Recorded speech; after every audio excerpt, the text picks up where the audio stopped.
It's green for go. They're racing. He says go. He says ta-da. And Tiger Tara roars away from them on the home turn. Here comes another big boil over. Equine athleticism at its best. The king is in the castle once more. This is in one race. The rest are almost in another postcode. She is a star with a capital S. It's going to be a triple treat, a miracle three-peat. Ladies and gentlemen, you have witnessed history here at Menangle. What about that? It's getting right up on the sprint lane and it's going to bolt in. Good morning. Welcome to episode 12 of the Sprint Lane. Jess Watkins is with us as always. Hello, Paul. And David Watson is with us as not always. Welcome, Bono. Thanks, Paul. Filling in for the great man, Freddie Hastings. You are. You're not Fred Hastings. Fred is sick. I was going to say smaller too. Something like that. Our first repeat customer, Jess. Mm-hmm. Remember Yes. Bono was our guest on episode Yes, one. Remember episode back one. then when we were that small fry little operation, and now we've I'm in the big Keep maybe got a little bit time. bigger, and he's come back. He said Yeah. he was banging on our door, wasn't he? He He wanted definitely back was. in. And we've got a great guest this week, Josh Gallagher. Welcome, Cheers, thanks for having me on. mate. It's fantastic. Now the Inter Dominion might be in Victoria this week, Jess and Wano, but only one place has got the defending driving champion, Josh Gallagher. Hey, we don't roll out the applause very often, do we? Definitely Jess? deserves an We don't roll applause, it out that's for very often. sure. How you going, Joshy? Yeah, very good. Mate, great to have you with us. Cheers, thanks for having me on. Hey, mate, it must be. You see the Inter Dominion on TV at the moment, and obviously you're not driving down there in Victoria as part of this year's series. But gee, it must give you some fond memories looking back. Yeah, it was a good part to be such a big race here, and just to be driving in it was a great accomplishment for myself, and to end up winning it, it's just something that lasts for me a lifetime. It was mayhem, wasn't it, Wano? Like we all had a different role to play that night. I mean, your role, you're obviously the racing manager here at Menangle. It was mayhem that night. And we had Sky Channel here. We had there was Greg Radley. It was all live. It Right was here, where we're sitting right now. Yeah. Massive program, and then to have a protest carry out on the Inter Dominion final. They loved it. They absolutely loved it. It was like really it was good intriguing. TV. It was live TV. It was there was no second takes on it, and the thing I remember most as of when that protest hearing was heard and it was upheld was this fella running down the straight, and the whole crowd were just cheering. It It's like Mick Jagger, wasn't it? I was going to say it was like Lionel Messi coming down the home Yeah. straight there. Everyone was cheering. Not even people probably had a loss in the race. Everyone was clapping. It was like rock star. And Yeah. Josh got his hand up, like waving to the crowd as he's running down. Yeah, it was a great moment. Joshy, you weren't first past the post, but you weren't far away. At what point did it? Because and to give it context, just for those who can't remember back 12 months, I know some people can't remember what they did yesterday. Obviously, there was a protest. It was overturned. It was the first time it's ever happened in the Inter Dominion history. So, Joshy, you nearly won the race. You were scooting up on the pegs. You nearly got line honours there. At what point did you and Jason Grimson say, no, let's have another look at this? Well, can you give us the story that's never been told, Josh? Yeah, well, as we crossed the line, I sort of thought, we'll have a crack, and that was before turning around and coming back to scale, that I wanted to have a look at the footage home, and everyone just come up to the fence and said protest, so, Josh, just a question. When you go across the line, and I remember watching the race live, and I can still remember where you changed line halfway up the home straight. Like you're going for that inside run, you had to come back to the outside. But something probably people don't know, when you went across the line and you knew Davey Moran, did you say anything? Did you say, Dave, I'm going to have a look at this? Did he say, did I get you? Was there a little bit of a conversation there when you went across the line? Yeah, no, it was there was not too much chat going on. Dave, his horse, very good horse, expensive ego, is in the field again Saturday night. But we didn't say much at all, and it was very professional, and big race as it is, it's always competitive. So who flagged it? Did you come back and you saw Grimo and said, I don't know, mate, I reckon Davey Moran might have shifted on me, or like how did that process start that we ended up in the stewards room? Yeah, well, actually, Jason, he didn't even really viewing it live. He didn't really think there was too much in it. He started walking back to the stables, cheering that we run second. It wasn't until someone told him to go and have a look, and that's what we did.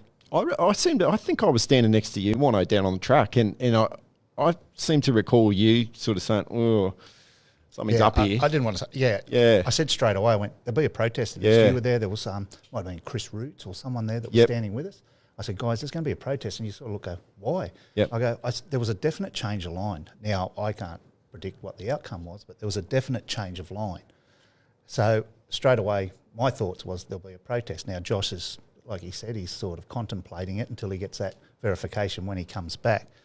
Even if Josh hadn't have put one in, I think the stewards may have reviewed that by themselves, which very rare, but there has been incidences before where the stewards have actually lodged a protest. So it would have been an interesting case if Josh hadn't have, and he hadn't have got that feedback from Grimo when he come back here.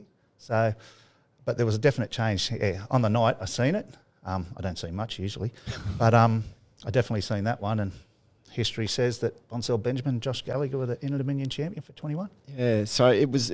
Look, Jess, you were down there taking photos, and I sent this on the show last week. I had 2 photographers out on track as well. And I remember saying, and 2 of the best photographers in the country, mind you, and I remember saying to them, all right, you go there, because we thought, well, this is history.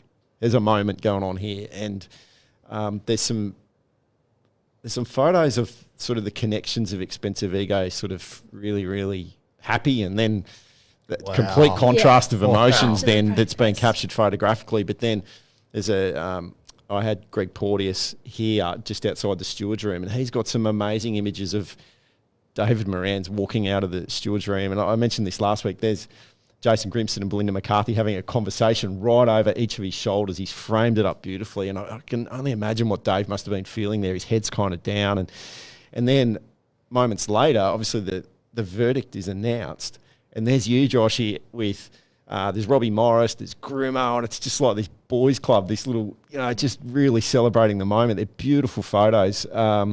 You talk about that, like Jason Grice, the owner of Expensive Ego, he definitely wears his heart on his sleeve. Yeah. Definitely. So the euphoria of going across the line first, you've won an Inter-Dominion, not knowing what's happened halfway down the straight, and as I said, he wears his heart on his sleeve. All his family, the tears that they had, I can't imagine the devastation they would have felt. And one photo that stands out for me of Josh is when he's come out of the stewards room, the protest has been upheld, and he's just embracing Kerry Ann, Robbie, and I think it was Troy Williams as well. And you can see there's some tears in the eyes there, and it was just so special to see. And now he's on that honour roll forever. What was it like in the stewards room, Josh? Did it feel like it was extra pressure because of the stakes? This is the Inter-Dominion final on the line here. Yeah, well, I'm not the best of talkers in the room, so Robbie had to give me a pep talk going into the room, and it was just surreal that that I had to go in there and do something I wasn't comfortable talking in front of everyone. What was that pep talk? You'd be the sort of guy that'd be too nice. You'd be too nice in a protest. Give it to Dave. Give it to me. Maybe. Oh, yeah. Okay. What's that pep talk like? What are we talking? Tommy Radonicus slap the cheeks? Roy Masters. Robbie be good on the tongue in a protest. Grimo wanted Robbie to go in with me in the room. Well, Grimo's not the greatest talker in those sort of situations either. Yeah, so Robbie just said get straight to the point and don't hum and ah, like I do, and the rest is history, I guess. So you do your thing, and then everyone leaves the room. What was your gut feel? Did you think, I reckon we'll get this, or what were you thinking? Yeah, it was sort of 50-50 when they're making the decision, and it wasn't until Chris Paul said something leaning our way, and the agreement just went our way, and I think it was actually live on TV. Yeah, it was live on TV. Yeah, the cameras were in there. Discussions happening. Yeah. I don't know if they're there when the actual decision's made, but they're in there when everyone's in there. Yeah. Do they call Bring them back the in? evidence, and then when they come back in, but not think when the stewards are deciding. I wish you could have told us that it was going to happen, Josh. You would have put microphones on the stewards and yourselves and everything. Can you tell us? Can you give us a warning? It's an Inter-Dominion, but it does, from a steward's perspective, it doesn't matter. It's just another race, isn't it? That's right. That's how it's got to be You've got to call adjudicated it. on. Yeah. Absolutely. So then, as I said, the great photos were outside this steward's room, literally a few metres from where we're sitting right now, because this is where the broadcast for Sky Racing Active was happening, or Sky Thoroughbred Central that night, actually. And you guys are carrying on, you're yahooing, you're really embracing the moment, and then someone says, "Hey, Josh, the presentation's about to happen, mate. You've got to get it back out there." So we've seen the photo. It went, and you alluded to it, Jess and Wano, is this beautiful moment of Josh then having to run down the straight. So you've got, what is that? Well, it's a good 100 metres. Yeah, at least, 100 metres. Down to the presentation dais, and the crowd is giving you some. It's like, as I said, it's like your Mick Jagger at the biggest festival in the world. That's not what a moment, mate. Yeah, What a it was moment. pretty special, yeah. It's not a great feeling going and getting the rug back off someone either. No, it didn't quite happen that way, but that's happened before where you got to go and find someone and say, "Oh, can we have the rug back?" Because we had to find the owners then of Bonsall Benjamin. So because they were sort of all tucked in behind in the stables here, because you had Jason Grice and his family out there, and then we had to go and find the owners, Stephen Duffy. Yep, Stephen and Julie Duffy. Yep, we had to go and find Stephen Duffy and his wife. So, and they were just sort of down here with everyone else. We said, "Hey guys, you better come up here for a presentation." So you just talk me through that, mate. You're running down the track because both photographers are back out there by then. So there's photos from both of them, and you're running down and you've given it the big one finger salute. Thank you very much. Beautiful photos. It's one of my favourite photos that I've seen in harness racing in a couple of years that I've worked here. What is that moment like? Yeah, it was just, I was just running down the straight and everyone was shouting out, and, felt a bit awkward at the time, but just stuck the finger up and Your mum and sisters were there too. yeah, everyone was here, which was good. Bit out of character for you to yahoo it like that, isn't it? Yeah, a bit. So the moment got to you. Yeah, I think so. Yeah.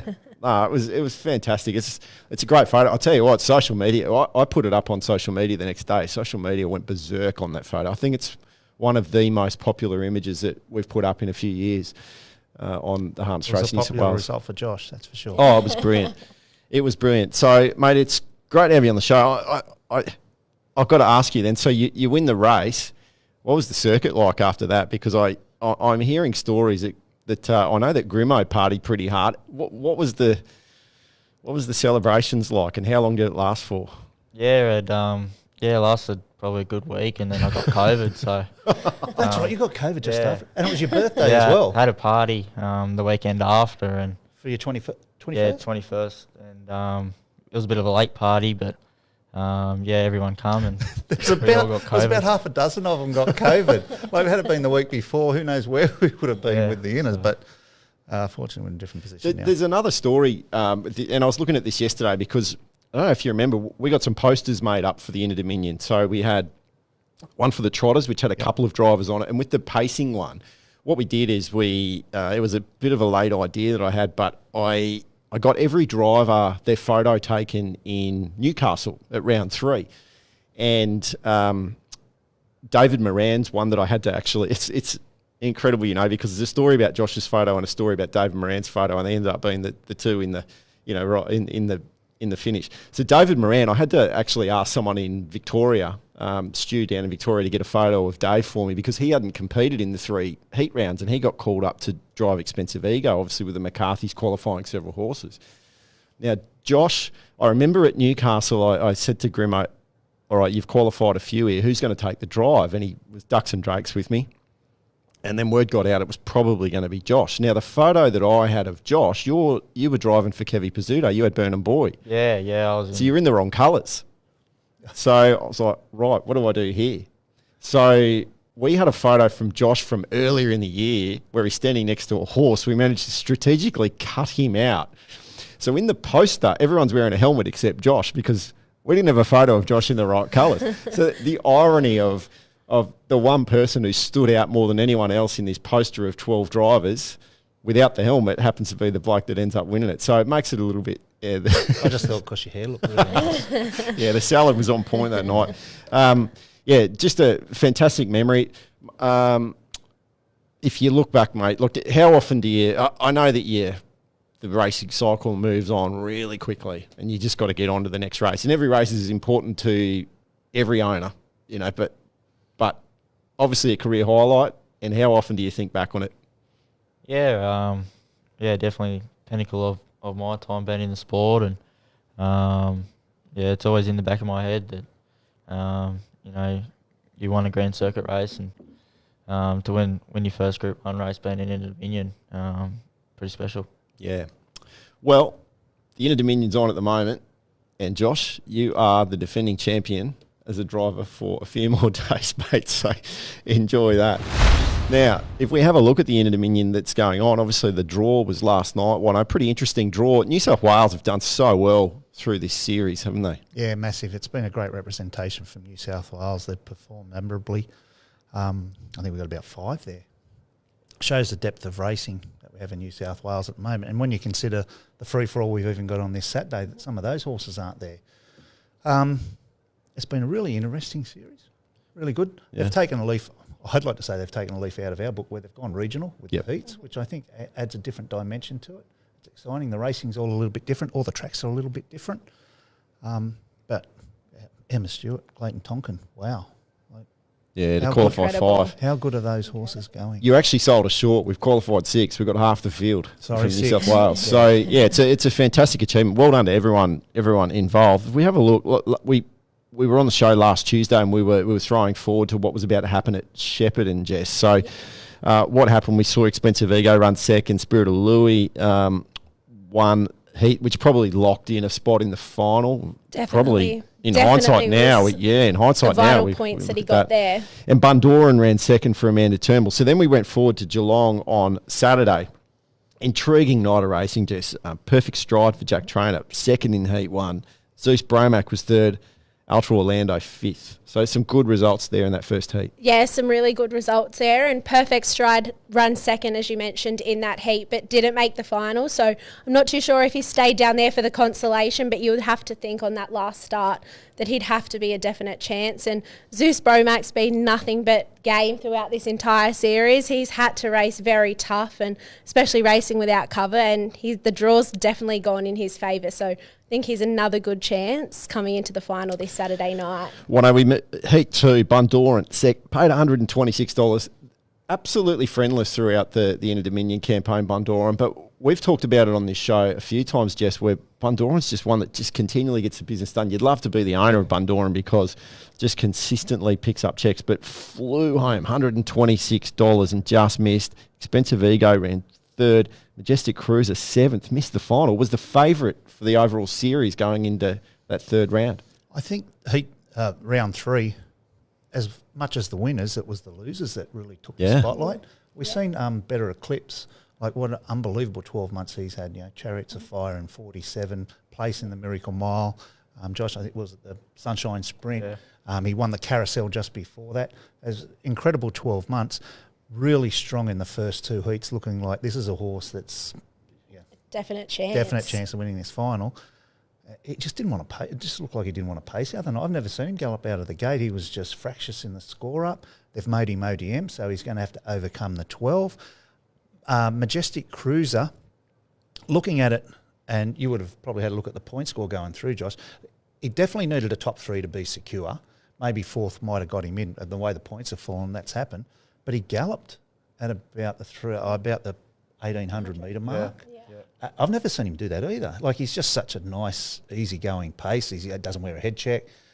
And he just got rough there for about 50 metres and put him back. And then Cameron had to drive for a little bit of luck and it didn't come. And, favourite before the series. I remember if he brought that form home from New Zealand into the Inter Dominion, he was going to be incredibly hard to beat. He's not even emerged. Not even in there. Yeah. The only thing that sticks out in my mind was when he broke out of the gate here in the Len Smith Mile, and then we seen him back up a few weeks later in New Zealand, and he was so dominant over there without winning. Could we see him take out that consolation if he was to regather, or do you think he's too far gone? No, I think if he draws any marble, he'd be pretty short in the consolation, I would think. Yeah. Got going late, Josh, Majestic Cruiser, but just too much work for Cam to do, the position that Majestic Cruiser got in. Yeah, it's pretty hard to come back in the field over a 1,000-metre track.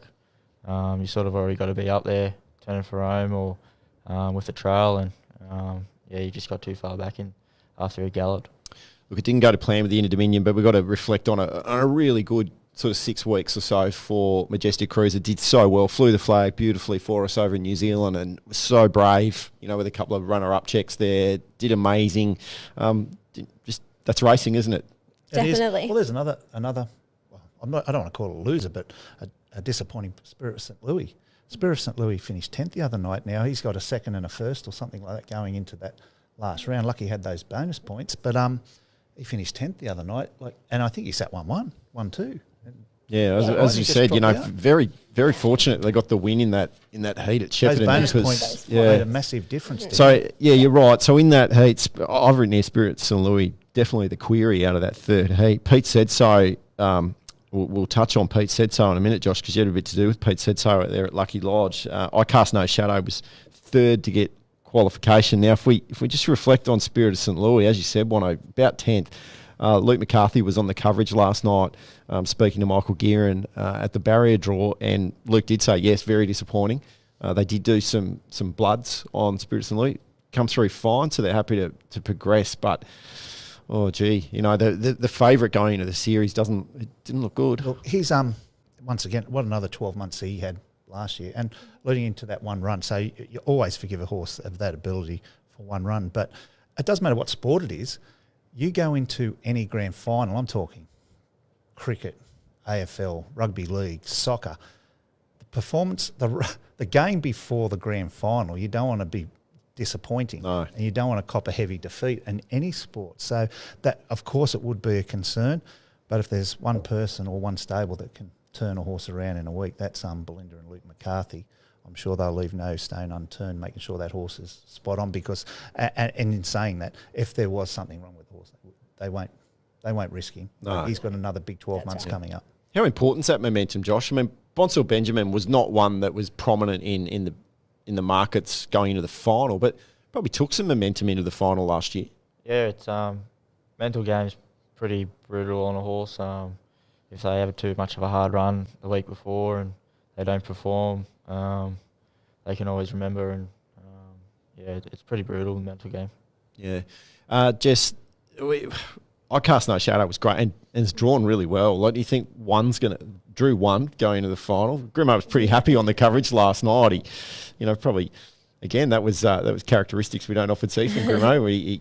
He was very happy drawing one. Do you think that's going to benefit I Cast No Shadow? Yeah, I think it definitely benefits him. It gives them plenty of options from the gate there, whether they want to try and hold out and then hand up to potentially an Act Now, but if not, they can drive for cover, and I think he's definitely one to feature in the final on Saturday, and we know just how good of a trainer Jason Grimson is, and he's the defending champion, so don't write him off, that's for sure. It's better than Barrier 12. Do you think Grimo will be, I don't know, have a little bit of a chip on his shoulder, a bit of a bee in his bonnet that he's main charge, Majestic Cruiser, and gone through, so he's like, righto, let's really get I Cast No Shadow up here? Look, no, and Jason, the way I know Jason, he'll get over it pretty quick. He'll have a little bit of a disappointment, but he's pretty relaxed. But given he's got one horse going to the final as opposed to what we assume might have been two or could have been two, does that mean that I Cast No Shadow is just going to be even prepped up even more, Wano? Or can we take out of that? And Josh could probably answer this better. No, his preparation for both horses will be spot on. Like sometimes you want to prove people wrong. That horse hasn't made the final. That could even make him focus even a little bit more on that consolation to make sure, hey, we've got to get something out of what's probably been a little bit of a disappointing Inter-Dominion campaign. He's a pretty determined fella, Grimo, when he sets his sights on it. And both horses will be like cherry ripe going into this week. Pete said so, Josh. You've had a little bit to do with Pete said so. Look, has been friendless throughout the whole campaign from a betting perspective, but as we've said several times before, the horse has zero idea what price it's going around at, and again, zero respect from the market setters going to the final. Is at the bottom of betting. You'll get three figures for Pete said so, but form has defied that line. Josh, what can you tell us about Pete said so? Yeah, he's been a horse that's come through his grades, and over time he's proven himself, and he deserved a spot, proving that last week at Geelong and running second to Mac Dan, and if he was behind the leader, he probably beats Mac Dan. So yeah, Robbie was doing his best out there, and whatever he decides to do, whether he goes to the fence or stays in the running line.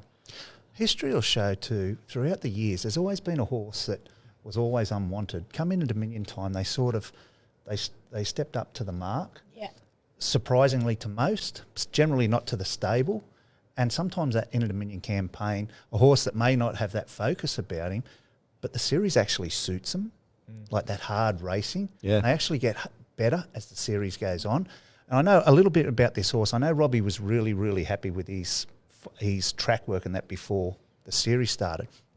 He was terrified 2 weeks before the series started because he dropped in the rankings. He actually come out of the top 36. I think he went to about 41 through a little bit of bad luck. Then he took him to Melbourne. He got another dose of bad luck. I think Carrie Ann may have driven him.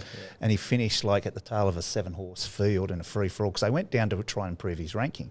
So he only basically got in there on the last week. With that, he's always said how good the horse is working. Carrie Ann drove him the second night. Yes, yep. And Robbie's been on him at the other 2 nights. With that horse drawing 12, does it take? And this horse has got no pressure. I'm just so happy for his owner, Peter Karlsdorff. Like his focus has been speaking to Robbie. He spoke to Peter. He said, "What do you want to do? Do you want to go down and have a shot, or can we stay here because the horse is going good enough and we can win a few free-for-alls while everyone's down here?" And Peter was just that adamant he wanted to have a horse in the Inter-Dominion and go well. And how good, like, fantastic story for Peter. He's a member here. He's here most Saturday nights. He's a really affable fella, loves a chat, just loves seeing his horses go around. To see this would be a dream come true for him.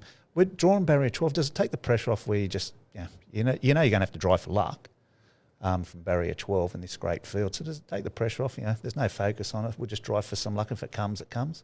Yeah, he as you all know, he does have good gate speed, so drawing barrier 12, it takes that out of the play. And as you've seen in Shepparton when Kerry drove him, he get up along the fence and run into 5th, so I think he was 7th fence. So, I think Robbie will just drive for luck and let them go for hell up front and hopefully get the best trip. Yeah, it could be a little bit of speed on early too, couldn't there? I think there'd be few more popular winners than if Robbie could win an Inter-Dominion. It'd be fantastic. Obviously, you follow in the footsteps of his dad and just seeing how happy he was for you last year, mate. I know that would be replicated in spades and amplified if I know you'd be over the moon if Robbie could get an Inter-Dominion. You remind him. I know that he's aware that you've won one and his dad's won one. And I think when Robbie was our guest on the podcast, he actually said most mornings you and Peter remind him that how many Inter-Dominions have you won? Yeah, bit of a joke at the stables, but yeah, it's always good banner. Howard James always reminded Brian Hancock on how many Miracle Miles he won too. But look, if anyone, and you mentioned it, a horse that needs to drive for luck from a bad draw, probably few more skilled at being able to weave through traffic as Robbie Morris. We've seen him, deliver in big races on long shots, and the one that I'll reflect on is Black Prince last year to win a spot in the Miracle Mile in the big Group 1 here. And a word on Black Prince, a really good campaign when probably many thought that the best was beyond the Black Prince. Has only just missed that final. Just missed the final. He'll be a good barrier draw on the consolation. He'll be a definite threat in that. Yeah. He's been, like you said, great 12 months. Keeps going around in top company. Keeps delivering. Yeah. So as we said, 6 horses from New South Wales. So fantastic. Well done to everyone involved. Now, 10 of the 12 horses in the field are trained by females, Jess. Yeah. Outstanding. It's an incredible feat from all involved, and it just goes to show how great harness racing. I know we talk about that most weeks on the podcast, but I don't think there'd be another sport in the world where females can compete on such a level playing field, let alone be so dominant. So well done to all those ladies involved and to our sport for being so inclusive. And Josh, you see Kerry Ann every day and you see how she works with her horses. Firstly, how pumped are you for her that she's got a starter in the Inter-Dominion final that she's trained? But secondly, what is it about Kez's training that makes her so good? Because she's had a great season yet again here. Yeah, it's yeah, it's good achievement to get a horse that that you train to get in the Inter-Dominion. I know it's the first one for Kerry Ann and the Lucky Lodge team, and everyone's hard working. We all get along so good, and Kerry just puts on the finishing touches, and yeah. Can you imagine, I'm going to be parochial here a little bit with harness racing, but can you imagine if 10 of the 12 trainers at the Everest were female? Yeah. It would be front page news. Yeah. Yep. Can you imagine the Melbourne Cup and having 3/4 of the trainers being female trainers? Once again, it'd be front page news. And I think even the emergencies trained by Julie Douglas. So Yeah. 11 So 11 of the 13. Yeah. 13 Yeah. are trained by females. And once you said it before, our industry is so inclusive. And I think it's the only industry maybe in the world where it's so inclusive that everyone's actually on a level playing field. Yeah.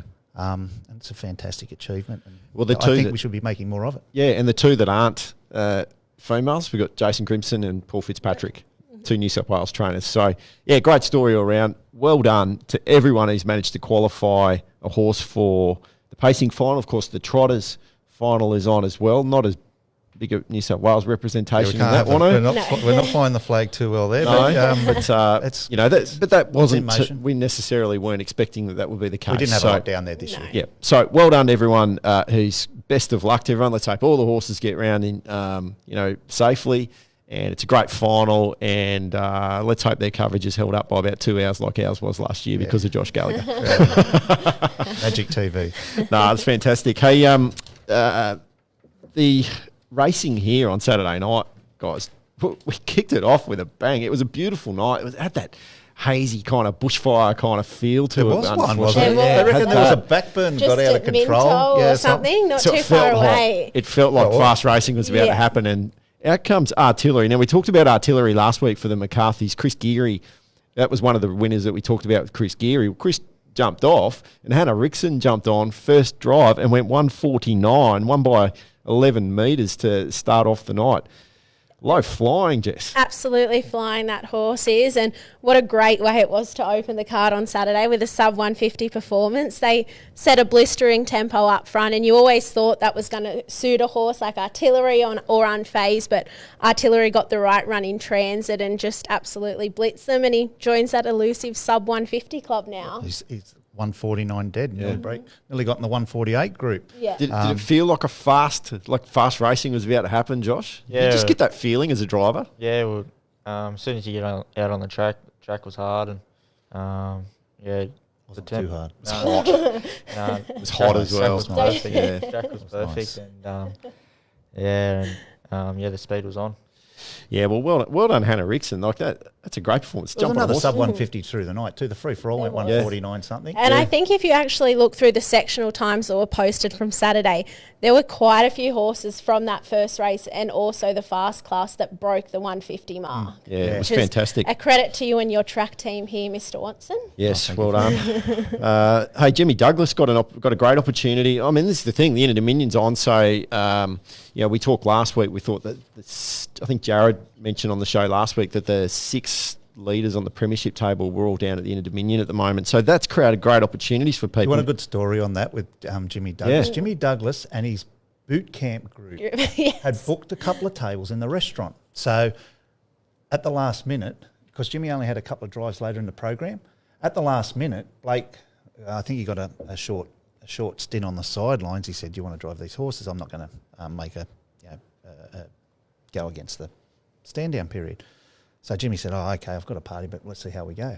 Well, they've both won, and we had them on the On the track. track. This the boot camp group, they couldn't believe it. So when we went down there, I go, "This happens all the time with Jimmy." They're like, "Really? How good is he?" I go, "He's magic. Like, this is all the time." He's coming back, goes, "What are they so happy for?" When I said, "You do this every week, Jimmy." He's like, "No." I said, "No. I told him you do this every week." It's a boot camp. What are we talking, like commando stuff? Oh, it's Is just Jimmy- they all look very fit. Right. They all look very They fit. did. There was an absolute wasn't looking. stack of them. So Jimmy's out there picking up tyres and He was- doing the commando ropes and stuff. Yeah, probably. Yeah, well done, He's Jimmy. a That's fit great. man. So he had a double. Paul Fitzpatrick had a training double. Now, the big benefactor of that, two of those were by Sean Grayling, who put 3 in a row. What a great night for Sean Grayling. Probably his best night, I reckon, here at headquarters, Jess. Yeah, a great night for him. And to get that Group 3 with Be My Rose, it's great to see her back into winning form. And speaking to Paul in the barn back there, I think he said a Queen Elizabeth II mile could be the target for her. And also with Sean, his own horse pumped the brakes. It was his first win since October 2021. Of course, we've seen him compete in ID 21 last year. Was it And his sister that was here with the? Was it his sister or? that's his partner, Oh, his Jodie. partner. Yeah, partner Okay, so Jodie. it's not his sister. No. That was his partner. Yeah. She was out there for the photo. Photo, yeah. They love that horse, and good to see Sean so dominant here on Saturday night. Fantastic night for Sean. We've been bopping, just held on for James Rattray, held off Max Shard. Probably the eye catcher was Art Cheetah, Blake Jones and Joe Connolly, 150 to 1. Thank you very much. Absolutely flew home. Looked like it might have been the fly in the ointment there. But we've been bopping, held on at even money in that. 7 Metro wins this season. Yeah, Headquarters. going real well. It's fantastic. Hey, Joshy, Menangle last Tuesday, you won with Wave the Bill by 26 metres. No one got rich out of it. Went around at $1.04, but handy, pretty handy. Wave the Bill. Yeah, he seems pretty special, and he's had the two outings so far coming from New Zealand, unhobbled and going 151. Pretty special. There was 2 unhobbled horses last week that won. Did Bill's last win last week as well? That was the week Yeah. before. Yeah, Week both before, unhobbled. Yeah. Have you had both those drives on Wave the Bill? No, just the one last Tuesday. All right, and this one was the most impressive. So the question is, when Robbie's back, you're going to, what are you going to, paper, rock, scissors or something to say? Yeah, I'll probably get the boot. But, yeah. There's a few new owners too. I think Kerry Ann done something on Facebook where she advertised a little bit, and a few new owners have come in on Wave the Bill, set the bar high. Like if they're new owners, have 2 wins like that straight up. Yeah, it's always good to get new owners into the stable, and just good for them to get on such a good horse. Yeah. I mean, Chris Geary talked about it when he was on the show a couple of weeks ago, that, it's just opportunity, and it's been able to seize those opportunities. So, Joshy, as you said, you might get booted off that horse when Robbie's back, but, as certainly you laid down a marker there of a win by 26 metres. Okay, the horse was expected to win at $1.04 according to the punters out there, but you can't do much more than win by 26 metres. I So think Kerry Ann actually likes Josh better than she likes Yeah. Robbie, so Yeah. it might be a chance there to retain the drive. Highview Sadler had a win for Steph Morris, and the reason I mention that is because we keep having this line that Steph only wins on long shots. She had a chip at me when she won on a favourite as well a couple of weeks ago, but that was again at a good price, $16 for Leon Jerd. So well done, Sir Simon. One for Simon and Jake Begeni, doing great things. Just in a really solid campaign, Sir Simon. But then we're going to get to you, Josh, at Newcastle on Friday. You had. What'd you have? 4 winners, 3 of them for Kerry Ann. You got second twice as well. Out of 8 races, a pretty handy day out. Yeah, it's always good when you can drive half the card, and with Robbie and Kerry down in Melbourne, just added that little bit of pressure for the team to go good for the week, and I was lucky enough to get 3 winners from. You had 2 yesterday as well for Stephen Ferrugia, Mr. Jones and me. Tell each other fairy tales. What's that song, County Crows? Yeah, I'm pretty ordinary with music, unless it's Rocky music, or Man from Snowy River. Would it be fair to say, though, Josh, you really, when you first started driving, you cut your teeth up in the Hunter, really. You went there a lot as a young fella. Robbie was driving here. I think there used to be like the dual meetings, so they'd stay here. You'd have to go there. I know you've done a lot of Ks up there, but you really cut your teeth up at the Hunter Valley, where you established yourself as a young, promising driver, that you actually just got drives, not because of your concessions, but people wanted you on there because you're winning a lot of races up there as a young bloke. Yeah, it's been really good. The Hunter Valley really took me in, and it's just good to get drives from the locals up there, and even if it's for one, you still got to go.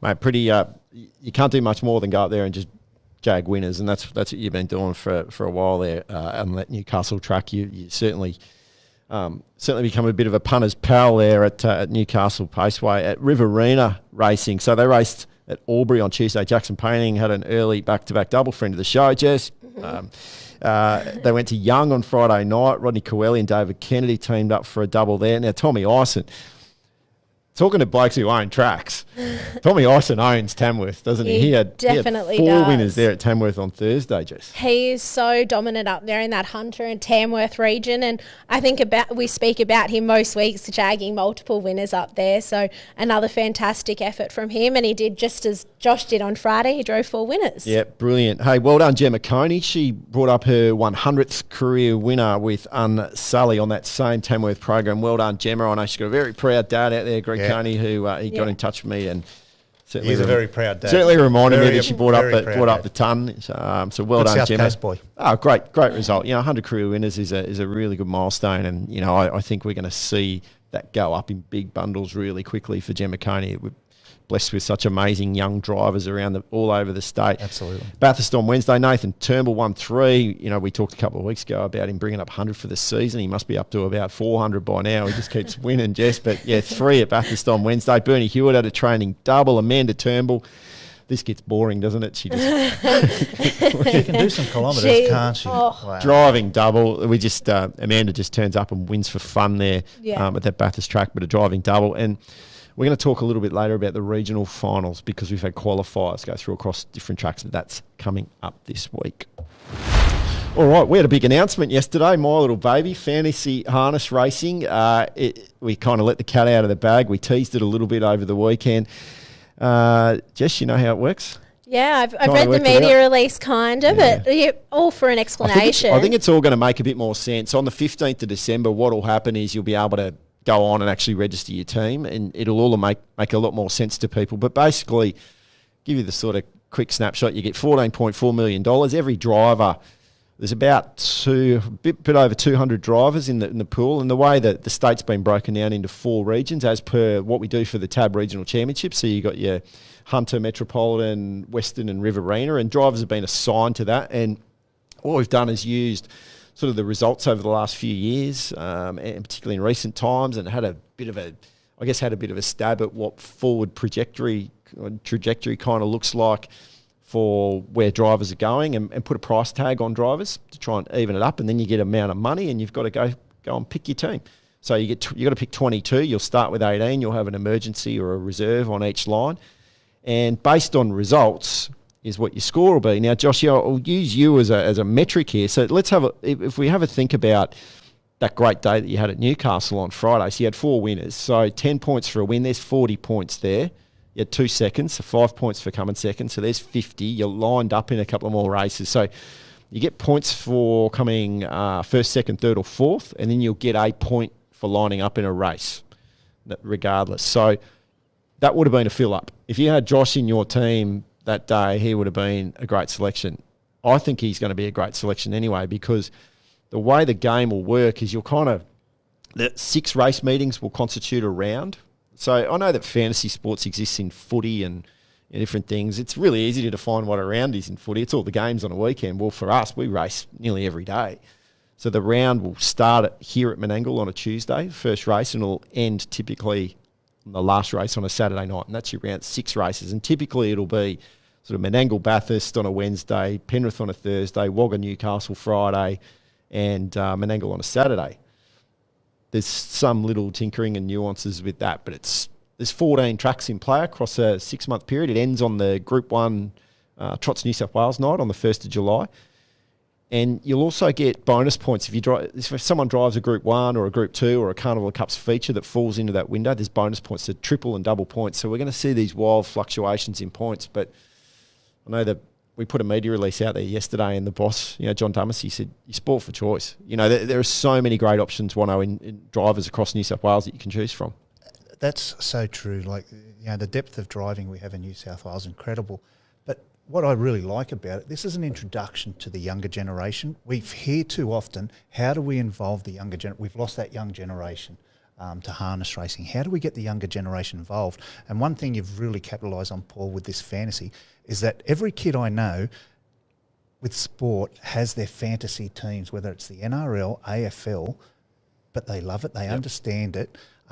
It's not once upon a time where we used to pinch $5 off the old man, go down the TAB and pretend we were 18. They're actively involved in the racing. They're actively involved in picking winners. But it's something they can share with their mates, and they can actually introduce, because what it does, this is my opinion, is that people that even aren't involved with harness racing, it gives them a leg in that they can start getting involved. How do I get involved in this? Just to be a supporter, I suppose, at the early stages. That everything else, owners and training, can come later. But as a 12 and 13 and 14-year-old, how do we get them involved? And they're used to this sort of thing, and it's exciting for them. And I just know, just an example, Jet Turnbull, his mates at school, and he said it. He said, my mates at school love this. Yep. They can get involved with it. So I just think it's a great introduction. We've got to try these things. For too often we get criticised for not introducing the younger generation. And I think this is something that is a real positive to get that younger generation involved now. Oh, and the data tells you, and there's enough experience across other codes and other sports. The NRL fantasies are. I'll use that as one that people will be able to probably resonate with. You might not be a Penrith Panthers supporter. Not everyone's a Penrith Panthers supporter, but Nathan Cleary's your halfback in your fantasy team. You want Nathan Cleary to do well. You're paying attention to how Nathan Cleary's doing. Now, I don't know how this would happen, but you might not be a Josh Gallagher supporter. That surely doesn't happen. Oh, there's but if Josh Gallagher's in your about 8 team, other stables in there. exactly, Josh Gallagher's in your team, you're going to pay attention to how Josh went at Newcastle on Friday, and then be pretty happy that he jagged 4 winners in a couple of seconds for you and got you a big score. So that's kind of how it'll work. I mean, people, as I said, people are going to know a bit more about it and be a bit more familiar with it when the platform opens for registrations on the 15th of December. So we're 9 days away, and people will be able to go on and then start playing around. And it's going to be unlimited trades. So that's the other thing. When the game starts on the 10th of January, that first race here at Menangle on Tuesday, the 10th of January, there's a lockout and you'll get 3 trades a week. So you'll be able to, move Luke McCarthy out of your team and bring Josh in because he's going to do well this week and, that type of scenario. But until that starts, you can play around with it and try and perfect your team. I know I play the footy code ones and you spend way too much time on it, but it's great. It's that argument in your head. Young blokes are on them all the time. Yep. Yeah. I know with the Gallops too, they have the Jockeys Challenge through the TAB, but under 18 you can't be involved in that. Yeah. This opens the door. Yes. To Yeah. that Everyone opportunity. can be involved. Yeah. Jump on board. So what do you reckon, Josh? It'd be good interest to get along. So Yeah. Alicia says you're her fantasy, so she might get involved, be part of the fantasy team. Oh, sometimes. Well, okay. Alicia's one of the drivers listed in the game as well. Your lovely partner. So What if she beats you 1 week in fantasy points? Oh, you won't live that down. See, that's the sort of banter and That's the what we the want. water cooler conversations we're looking for. But you're right, Wano. This gives kids a great opportunity to be actively involved in the sport. And if you haven't had even for adults, you haven't had a bet on the races, you've got a little bit more reason to be paying attention to what's happened at Riverina Paceway on a Friday afternoon because you want to, hopefully see Peter McRae, who's in your team, do well. That type of scenario. Involves you for the whole week, Exactly. not just that race. I'll tell you what, he'll be in my team. Joshy. Yeah, I'll what be position? What position? What position? Halfback? Yeah, we put Robbie on the wing. Yeah, I think Robbie's a winger. What we are going to have is obviously the sprint lane. We're at episode 12. It's going to be we're going to launch a podcast later this week that is specifically going to talk about fantasy harness racing, and we're going to break down. We're going to go through all the regions, who we think are bargains, who'd be a good person to buy, and each week we'll have a show where where hopefully people will be able to tune in and sort of get a few ideas on what's going on in the racing cycle and who might be good to trade in. And I'll tell you what, the prizes are unbelievable. There's a car. You can win a car, Wano. How good is that? You can I know, that's, like car and all those other... weekly prizes. The prize pool will run deep. So, for nothing more than having a crack, it won't cost you a cent to play it. Hey, what if you're in that last week, Josh? There'll be some pressure on you, the teams. People will be relying on you for a car. yeah, I think you'll be getting some text messages then. What a terrible drive that was. How did you win that Well, one? one of the great things with that one is deliberately it ends on a Group 1 night. And as I said, you get the Group 1s are worth triple points. So with several that Group could 1 change nights, the so the whole- fluctuations in Yeah. points. So to give it some context, in the AFL season, and we're talking a lot of data that, 500 players accruing handballs and kicks and goals and all that marks, all those things, that's all data that turns into points, Yep. Across a season, it came down to the last game, the last quarter of the last game of the whole AFL season, and there was 18 points separated first and second. Now, 18 points is if someone catches it, kicks a goal. Twice. Twice. So a mark goal twice across a whole season is what separated. Now, with the I just think the fluctuations on that last night are going to be fascinating. I think we're going to have... It will be close. Ours will be close. We know that. And I think it's going to be intriguing, and I just encourage everyone to... So what night's that, the final night? That's the Trots New South Wales. 1st of July will be the last night. So... I'm sure it'll be a nice warm night out here on track on the 1st of July. It'll be a nice warm night for someone. Yes, sitting in it's going home with a new car. Yeah, nah, should be good. All right. What's the best thing you saw this week, Jess? I'll tell you what, we've gone a long time this show, but it's been fascinating. Yeah, the best thing I saw this week was the driving performance from Hannah Rickson on Friday and Saturday. She headed down to Young for one drive and she took out the cherry cut there aboard Smooth Bard, and then she backed it up on Saturday here at Menangle in the first race and with a sub 150 winner in Artillery. So well done to Han. She does a great job, and I know she's a very keen supporter of this podcast. So. Good on you, Hannah. Yep. Yeah, thanks for the support. What about you, Mono? Look, I'm going to go two things. Can I go two things? I think one of them was Pete said so, making the final. Yep. Just really, really happy for Peter. Like, his heart was so set on that, and to see that horse perform so well during the end of the Dominion. We love an underdog story. What an underdog story that would be if we can have some luck in that grand final. And I've got to say, we just spoke about it, the Jimmy Douglas and his boot camp group. Like, two winners for Jimmy, like at last-minute call-ups for Blake. Both the horses went sensational for him. But to see him out there cheering and, like, brought a new group of people that have never been here, and kudos to Jimmy for getting them out here to have a Christmas party.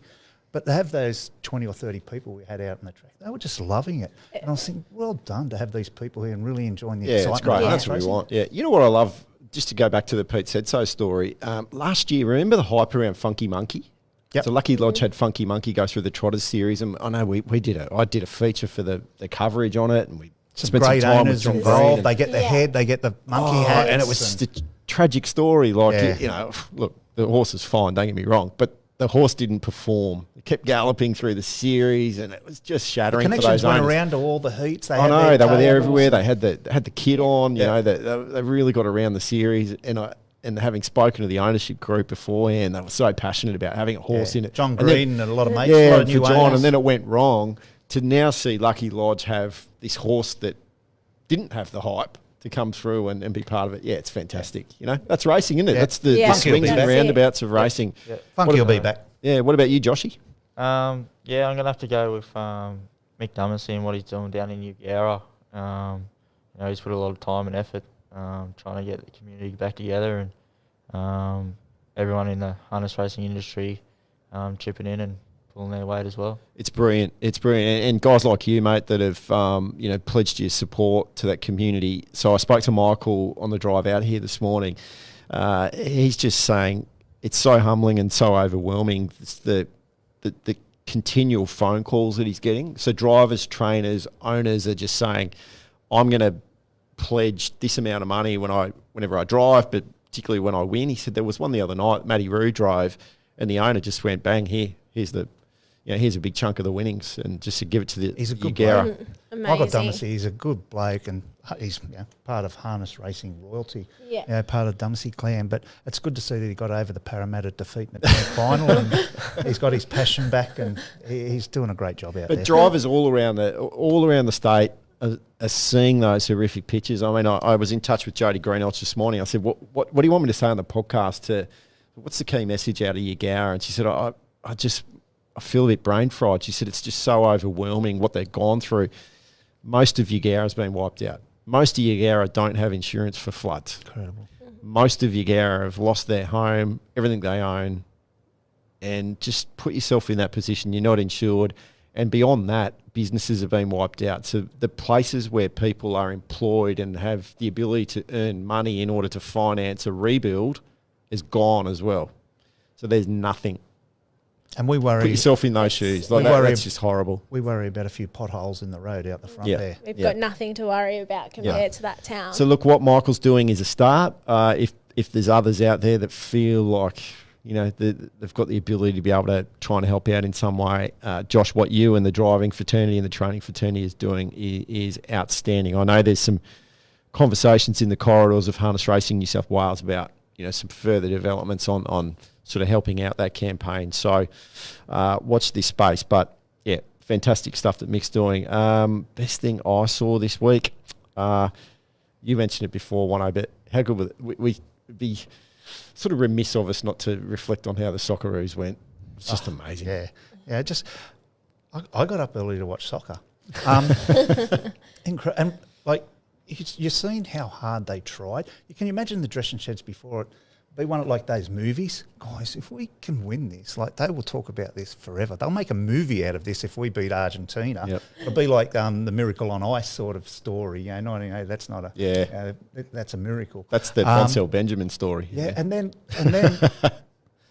that last 20 minutes when they scored that goal, and they nearly scored again. Nearly levelled it up. Yeah, it was fantastic. Well done. You know, we're collegiate in the sporting world and we're part of it, and well done to the Socceroos. But the best thing I saw, so you're going to start seeing, we're going to announce the ambassadors for fantasy harness racing today. So Amanda Turnbull, Cameron Hart, Grace Pinella and Blake Jones are going to be our 4 ambassadors, so one in each of the 4 regions that I talked about before. Now, I had Grace and Blake here on Saturday doing a photo shoot, and we were in the retention barn. The mosquitoes were out of control in there. There's 32 cameras, so we were watching you too. Yeah. But best thing I saw, Blake Jones pulling his best blue steel and Magnum for the camera. Can only turn right. Oh, Can just only outstanding. turn right. Okay. Yeah, it's great to have Blake and Grace. Grace was an absolute pro at it, and I know that Cameron and Amanda got some photos taken as well down in, thanks to our colleagues down in Victoria, helped us out with some photos, but you'll start to see that today. But yeah, Blake pulling the model moves was wonderful to see. Well done, guys. It's great to have you on board. All right, Joshy, we have gone so long on this, but we just talked about the soccer, so I'm going to go straight to it. Your sister is a superstar in the soccer world. You've been paying attention to the World Cup? Yeah, you know, it's always good to have a sister that can show you around the soccer field. And kick. She's the captain of the young Matildas. Yeah, she went over there and in the World Cup for the under-20s, and they didn't do so good, but it's a good achievement for herself. Marquee signing for the Western Sydney Wanderers this year? Yeah, she played last year for them as well, and she signed again with this year. I have heard stories when you were younger. I know you fancied yourself a bit as a soccer player, but she sort of had you. Had me beat when she joined the team and was showing me up in front Where'd of all the boys. you play? Play through the midfield or No, I was left back, so I was out the back somewhere. His sister joined you when I'm going to be a harness racing driver. So, all right, mate. So, harness racing, obviously, you know, it's through the family. Your dad was very prominent in the industry, and you've come through that mini trotters program. What a great grounding to get you sort of to where you've got to now. Yeah, it took me a bit to get into harness racing. Mum wouldn't let me do the mini trotters at first, and Dad convinced her, and even getting me trial license was a bit hard. Mum didn't really want me to get it, but you know, wore her down, and it's been a good journey ever since. And the colours that you wear, I know that there are slight variation on what your dad had, but that you've sort of carried through that look as a bit of a family tribute. Yeah, the dads were blue and green seams with sort of like Paul and Gavin Fitzpatrick's colours, but I've gone sort of the American way, and just kept it in the family. What's that? What is it about? Because you came through that mini trotters program. At what point did you say that's what I want to do? That I want to be out there on the big dance? Yeah, it's sort of as a little kid, I wasn't really interested in the horses and just wanted to ride a motorbike, and it wasn't allowed one, and we always had horses in the backyard, so sort of grew to love it. Yeah, and only at the age of 21, you captured the sport's greatest race, the Inter-Dominion. What else is on the bucket list for you to achieve? What else do you want to do in your career? It'd be awesome to, try and win American Mile or something, but either going overseas to America we've all seen what Todd McCarthy's done over there, and he's sort of painting the picture for us younger drivers here, and it'd be a good honour to go over there. Is that something you'd like to do? And I know Jack Callahan's talked about that as well, going over there. I know it's the ultimate, I suppose, from harness racing, pacing sort of stuff, but there's also Europe trotting is so big. I think it's like the third biggest sport in Sweden, stuff like that. I know everyone focuses on America, but like Europe, would that be something that might be exciting to get the opportunity to compete there, or is it the USA? Yeah, I think both countries they do so well in the trotters and paces, and but I think it's just something more special about America, and it's just what Todd McCarthy's done over there. I think everything's bigger and better in America. I could just see Josh in one of those big cowboy hats too, the Texan, the big boss Texan. Yeah, the big Texan. No, you couldn't wipe the smile if he smiles too much. But mate, Jess is right. You won what many consider to be the biggest race on the Australasian calendar in the Inter-Dominion, and you're 21. Mate, you've done so much so early. Yeah, it's all downhill from here, but to win such a big race at such young age, it's something I never dreamed of doing, and something probably you're not thinking about just at the moment because you are so young. But does down the track, does training excite you a little bit, like that actual developing a horse, getting it to the races, getting it to win big races, and being such an interim part? I know you do a lot at the moment, but it's the Kerry Ann and Robbie stable that you work for. I know you're really a strategic part of that training preparation, but is that something that might interest you down the track? Yeah, for sure. It would be that little bit more special knowing that that you got that horse to perform at the best of its abilities, and my role at Lucky Lodge, it's pretty easy, and I just get the limelight of driving, and it's pretty easy. I don't think it's pretty easy. You do a lot of Ks. I don't know how you do so many Ks, and then you're back here in the morning working horses. Like, it's incredible the amount of work you do, and something with the racing industry in general. There's no days off. No, it's 24/7, 365 days of the year. Driving over there from is Newcastle. no days off. Like if they went to if they went to the industrial court, like you're working way over the 38-hour week. I can assure you. Josh, you've touched on Lucky Lodge. What's the sort of influence of Kerry Ann and Robbie had on you? I mean, they really have taken you under their wing. You work for them. They talk so admirably of you. Can you sort of flip that and let us know? Well, what's the influence they've had on you? And they took me in, and they're like family to me, and they will always be family, and I couldn't thank them enough for what they've done for me, and just like to try and give a little bit back to them in every way I can. Well, I think you give them back with driving winners for them. Yeah, definitely. certainly not going wrong there. What about the Miracle Mile, mate? That's one that we like to, here in New South Wales, we like to think the Miracle Mile is bigger than the Inter-Dominion. So it is. It's more money. Yeah. $1 million. Be a nice race to win. Miracle Mile. That one on the bucket list. Yeah. Just got to find a horse to do it now. Yeah. Oh, you've been pretty active the last couple of years at the yearling sales too. So maybe they've bought some nice stock there over the last couple of years. Hopefully something, and some great owners that are part of those horses. So hopefully something stands out. And hopefully we can get a couple in it. Me and Rob can go do battle. Yeah, absolutely. And like you mentioned before, the admiration Kerry Ann. Like Kerry Ann, she can dislike Santa Claus at times, but she, the admiration and the respect and the endearing love she has for you is incredible. And it's just, I think it's testament to your attitude and the way you are around people. Yeah, she's Kerry. She wears her heart on her sleeve, and she can. Oh, she'll kill me for that too. She'll kill me for that. I've got to go and talk to her shortly for Sky Racing. She's not watching. So say the podcast didn't work. No, but you're right, mate. They really, they mean a lot to you, but certainly reciprocated, isn't it? Yeah. They just couldn't be thankful enough.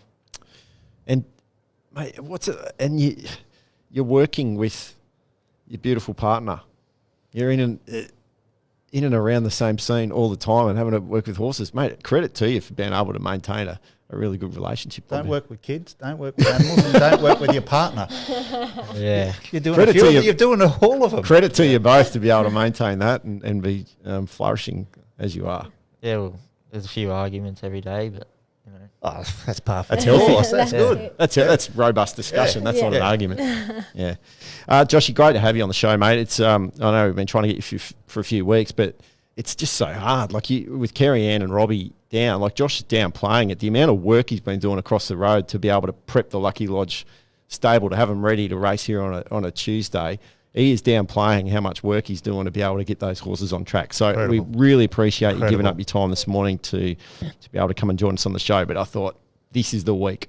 This is the week we've got to have this man on the show because he is the reigning Inter-Dominion champion. Absolutely. And Yep. and mate, if we could freeze time a little bit, we could try and make that extend a little bit longer for you. But unfortunately, your crown's going to disappear. Yeah. But That's on this week. Yeah. as Pete Morris will tell you, once an Inter-Dominion champion, always an Inter-Dominion champion. And I know that you two both know that around the Lucky Lodge property. He still plays that video a lot.